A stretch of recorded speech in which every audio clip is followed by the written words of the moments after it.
अगर दोस्तों संघर्ष की बात की जाए तो एक्चुअली में बहुत बड़ी पार्टी का नाम आता है। मैं दरअसल आप लोगों को बता दूं कि आज़ाद समाज पार्टी ये संघर्ष की पार्टी है और इसने ऐसा संघर्ष किया पूरे हिंदुस्तान के अंदर कि आज ये पार्टी लोकप्रियता पा रही है। एक्चुअली मैं बहुत सारी चीज़ें बताऊंगा। मेरे साथ आज जिला उपाध्यक्ष है आज़ाद समाज पार्टी से सहारनपुर के एडवोकेट ताबीस आलम जी। सबसे पहले स्वागत करता हूँ भाई। बहुत बहुत धन्यवाद अज्जू भाई। आप जिला उपाध्यक्ष बने हैं आज़ाद समाज पार्टी के, वो कैसे बने? भाई मैं अभी जिला उपाध्यक्ष जो लीगल सेल से मैं जो उपाध्यक्ष बना हूँ वो अभी चंद दिन पहले मतलब मेरी ज्वाइनिंग हुई थी और मुझे इस लायक मैं अपना शुक्रिया अदा करना चाहूँगा अपने प्रदेश अध्यक्ष रजनीश एडवोकेट रजनीश भाई, शौर्य भाई जिला अध्यक्ष, परवीन गौतम जी जिला उपाध्यक्ष और अपने मंसूर भाई, अपने हमारे शाहनवाज भाई का शुक्रिया अदा करना चाहूँगा कि उन लोगों ने मुझे इस लायक समझा कि मुझे एक ज़िले की उन्होंने एक जिम्मेदारी दी है। आप इससे कौन सी पार्टी में था? अज्जू भाई इससे पहले हम जो हमारा परिवार था हम अपने परिवार वाले समाजवादी में जुड़े हुए थे, लेकिन जो आप भी देखते हो आपने साहिल भाई के भी काफ़ी इंटरव्यू लिए हैं। समाजवादी में क्या होता है, मुस्लिम जो समुदाय होता है उसका इस्तेमाल किया जाता है। जब उनको कुछ देने का टाइम आता है तो उनको नज़रअंदाज किया जाता है। तो हमने जो देखा है कि मतलब आज़ाद समाज पार्टी कैसी है कि ये दलित मुस्लिम और पिछड़ा हुआ बिल्कुल एक साथ लेके उनके कंधे से कंधा मिलाकर मुस्लिम समाज को भी लेके साथ चलती है। तो आपको उम्मीद है कि आने वाले दिनों में 27 में विधानसभा टिकट हमारे समाज के होंगे, हम लोग जुड़े रहें? क्योंकि क्या है ना भाई कि मेहनत करते हैं उनको फिर टिकट नहीं मिलता। आप लोगों ने साहिल भाई का नाम लिया, ठीक है, तो साहिल भाई के साथ भी ऐसा ही हुआ था 2022 के विधानसभा चुनाव में। उनकी ज़बरदस्ती आ रही थी लेकिन उनको टिकट नहीं हुआ था एन वक्त पर। तो आपको उम्मीद है कि आज़ाद समाज पार्टी मेरे को टिकट देगी? देखिए आज़ाद समाज पार्टी में क्या है, आज़ाद समाज पार्टी में आप इंटरव्यू भी लेते हैं, आप देखते भी हैं, आपके चैनल के माध्यम से मैं बोलना चाहूँगा आज़ाद समाज पार्टी एक सिर्फ आज की तारीख में ऐसी पार्टी है जो हिंदू मुस्लिम और दलित मुस्लिम को एक साथ लेके चल रही है और जिसका जो हक है पार्टी उसका हक दबाने का काम नहीं कर रही है। आप हमारे पिछली बार जो इलेक्शन जो भी हुए जिला पंचायत के इलेक्शन हुए उसमें बराबर मुस्लिम समुदाय को ज़्यादा वोट मिले। आप कह रहे हो कि मतलब पार्टी वोट देगी, तो आने वाले टाइम में भी जो जिस लायक होगा, जिस क्षेत्र से जो उम्मीदवार होगा उसमें ये नहीं देखा जाएगा ये मुस्लिम है या ये दलित है या ये हिंदू है, जिसका हक बैठेगा उसको पार्टी मौका देगी। आपकी विधानसभा कौन सी लगती है? हमारी विधानसभा नकुड़ लगती है। नकुड़ में तैयारी करेंगे या फिर कहीं पर जिला पंचायत में? देखिए तैयारी तो हमारी पूरे इंडिया में है। नकुड़ छोड़ के हमारे जो राष्ट्रीय अध्यक्ष जी आज़ाद समाज पार्टी के भाई चंद्रशेखर आज़ाद जी, हम लोगों को उनको बहुत आगे तक लेके जाना है। जैसे अभी हमारे एक ही सांसद जी हैं, अब आने वाले टाइम में अब से जो अब इलेक्शन होगा आप देखोगे कि हमारे सांसद भी काफ़ी उभर के आएंगे। अब आने वाले उपचुनाव में हम सभी 10 सीटों पे इलेक्शन लड़ रहे हैं, उसमें हमारे विधायक बनेंगे और फिर हमारा मिशन जो है 2027 का है, हमारे यूपी में हमें भैया को मुख्यमंत्री के रूप में देखना है। अच्छा, आप नकुड़ से आते हैं, आपका परिवार पहले समाजवादी पार्टी में काम कर चुका है। आपका परिवार समाजवादी में ही है या फिर आप ही अकेले आज़ाद समाज पार्टी में है या परिवार वहीं पे रुका हुआ है? भाई देखिए जिस दिन मेरी एंट्री हुई थी, जिस दिन मुझे जिला उपाध्यक्ष बना गया था, मैं अपनी परिवार के साथ साथ 200 से 300 आदमियों के साथ अपना ज्वाइनिंग की थी। तो ऐसा कुछ नहीं है कि मैं अकेला ही आऊँ, मेरा पूरा परिवार, मेरा जितना भी मेरे सपोर्टर हैं या मेरे जितने भी रिलेटिव हैं सब एक साथ हमारी इस पार्टी में ज्वाइनिंग हुई थी। तैयारी कौन से वार्ड की रहेगी आपकी? मेरी तैयारी वार्ड नंबर 11 से रहेगी। वार्ड नंबर 11 से पहले भी चुनाव लड़े हैं?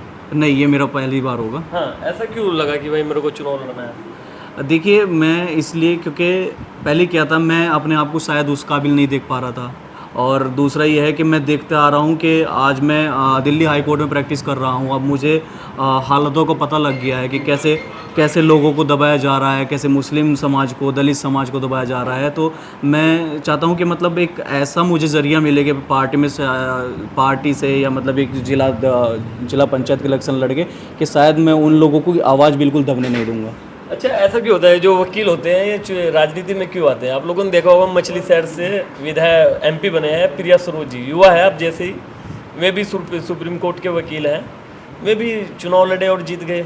तो आप लोग क्यों कर रहे हैं ऐसा कि हम लोगों को जो है, आप तो अच्छा खासा नाम कमा रहे हो वैसे भी, तो फिर क्यों आ रहे हैं राजनीति में? देखिए प्रिया सरोज जी का आपने नाम लिया है। प्रिया सरोज जी भी एक एडवोकेट है सुप्रीम कोर्ट में और जहाँ से उन्होंने अपनी वकालत शुरू की थी, जिस लॉ फर्म से शुरू की थी, उसमें मैं भी इंटर्नशिप कर चुका हूँ और मेरे उनसे ज़्यादा मतलब कॉन्टैक्ट भी हैं। मतलब हाय हेलो है उनसे। तो मैं ये आप जो कह रहे हो एडवोकेट इसमें क्यों फील्ड में आते हैं, क्योंकि एडवोकेट को सब पता रहता है कि कैसे केस आ रहे हैं, किस लोगों को दबाया जा रहा है, कि केस किसी समाज को, दलित समाज को, किसी पिछड़ी समाज को दबा दिया और फिर वो मामला पुलिस में जाता है, अदालत में जाता है, लेकिन फिर भी वो जो अपर कास्ट होती है, ऊंची जाति जो होती है, वो फिर भी उनको न्याय नहीं मिलने का काम होता है। तो इसलिए वकीलों का सब कुछ देखा हुआ होता है, वो थाने से लेके कोर्ट कचहरी तक लेके सब कुछ देखते हैं कि कौन लोग किसको दबा रहा है। तो इसलिए वकील चाहते हैं कि हम वकालत के साथ साथ अपना राजनीति में भी आके लोगों की जो समस्या है उनकी आवाज़ को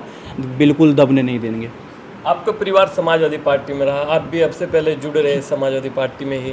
कल को मैं आके आपके पास बैठ गए समाजवादी के नेता कि भाई रहने दो अब की बार और फिर आगे आपको चुनाव लड़ाएंगे, तो फिर आज़ाद समाज पार्टी बैठ जाएगी, आप लोग बैठ जाएंगे दबाव में? देखिए अब क्या है, वो मैंने आपको पहले भी बोला था, समाजवादी जो पार्टी है या कोई भी और पार्टी है वो मुस्लिम का सिर्फ यूज कर सकती है।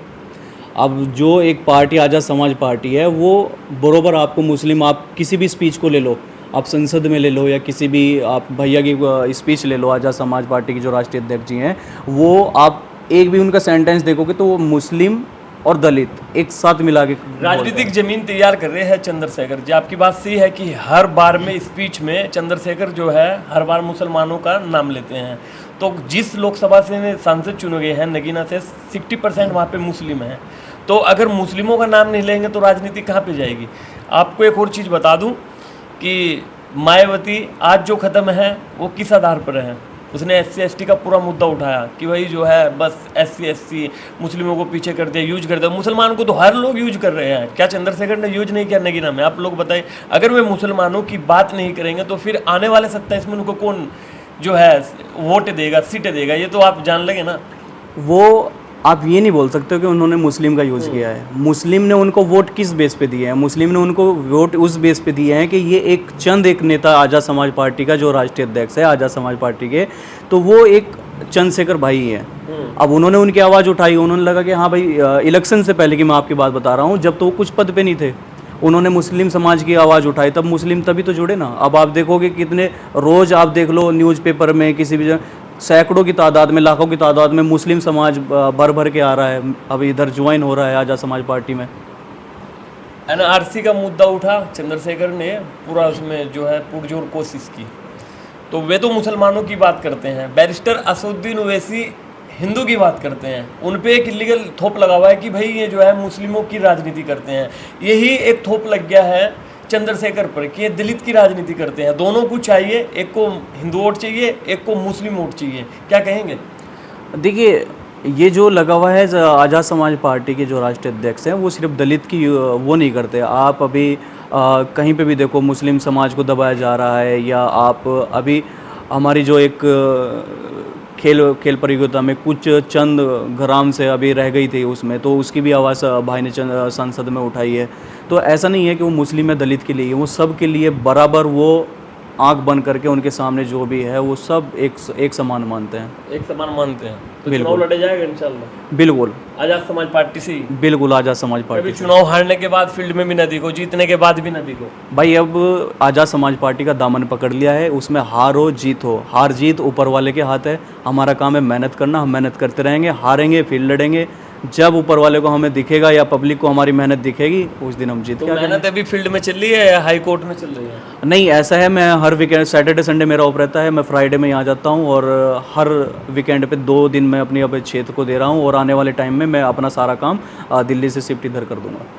तो दोस्तों देखिए, ये है एडवोकेट ताबिज़ जी, एक्चुअली में आज़ाद समाज पार्टी के जिला उपाध्यक्ष बने हैं और चंद्रशेखर रावण जी को देखकर प्रशंस हुए हैं और फिर उसके बाद आज़ाद समाज पार्टी का दामन थामा है। एक्चुअली में कहा जाता है कि आज़ाद समाज पार्टी के जो राष्ट्रीय अध्यक्ष हैं इनके काफ़ी अच्छे मित्र भी हैं और आप लोग देखते भी रहते होंगे कि काफ़ी जो है ये इनके साथ आते जाते घूमते भी रहते हैं। नगीना लोकसभा सीट पर भी एडवोकेट साहब ने पूरी मेहनत की और पूरे लगन के साथ वहाँ पर रहे और उन्हें चुनाव भी जितवाया। तो दोस्तों मिलता हूँ आपको फिर किसी नई वीडियो के साथ, तब तक के लिए शुक्रिया। बने रहे TTC न्यूज़ चैनल पर। जय हिंद।